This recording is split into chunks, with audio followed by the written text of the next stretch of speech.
Hello everyone, welcome to my channel. Let's start Mahabharatam part 4. कुंजरायुधाम्बु पांडवों का वनवास पूर्ण हो गया। उसे 1 साल तक छुपकर रहना चाहिए। जुए में हारने वाले पांडवों के लिए कोई मुक्ति नहीं है। जब धर्मराज दुखी मन से अतीत पर विचार कर रहे थे, तब धौम्य महर्षि ने उन्हें सांत्वना दी, जो कोई भी लंबे समय तक साथ नहीं रहता उसे समस्याएं होंगी। निर्णय, राज्य शासन और उदारता में आपसे श्रेष्ठ कोई नहीं है। धर्मनंदन, साहस रखो और सोचो कि क्या होना है, ऋषि ने कहा। उन शब्दों से धर्मराज को राहत मिली। उन्होंने वहां सभी को धन्यवाद दिया और अपने भाइयों और द्रौपदी के साथ जंगल के रास्ते आगे बढ़ गए।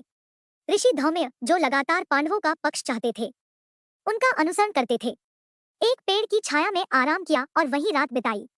अगली सुबह धर्मजू ने भाइयों से उनके भावी कार्यक्रम के बारे में चर्चा की। गुमनाम रहना आसान नहीं है। इसके अलावा हम सभी 6 लोगों के लिए एक ही स्थान पर रहना अच्छा है, धर्मराजू ने कहा। महाराजा, आपकी धार्मिकता की सराहना में धर्म के देवता ने उन्हें एक वरदान दिया है। कोई भी हमें नहीं पहचानता है। हम पांचाल, मत्स्य, साल्व, विदेह, बाहलीक, सुरसेन, कलिंग और मगध देशों में कहीं भी अज्ञातवास पूरा कर सकते हैं। अर्जुन ने कहा कि हम उस देश के लोगों के बीच हो सकते हैं। सभी को उनके भाई का सुझाव पसंद आया।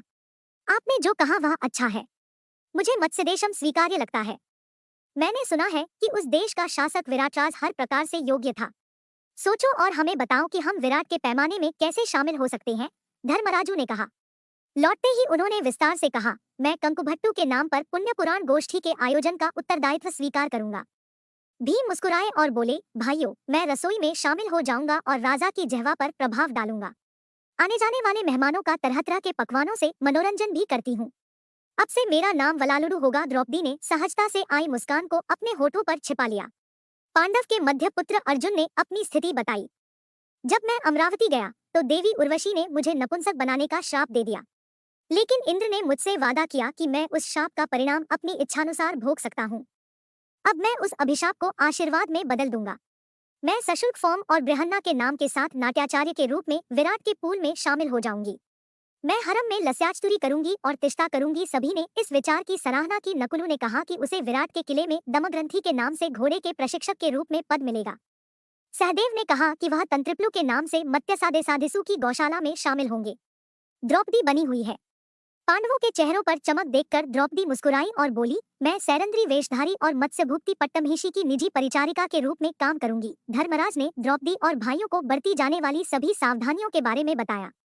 राजसी दर्पणों और पराक्रमों को ढाक दो ताकि वे उजागर न हो।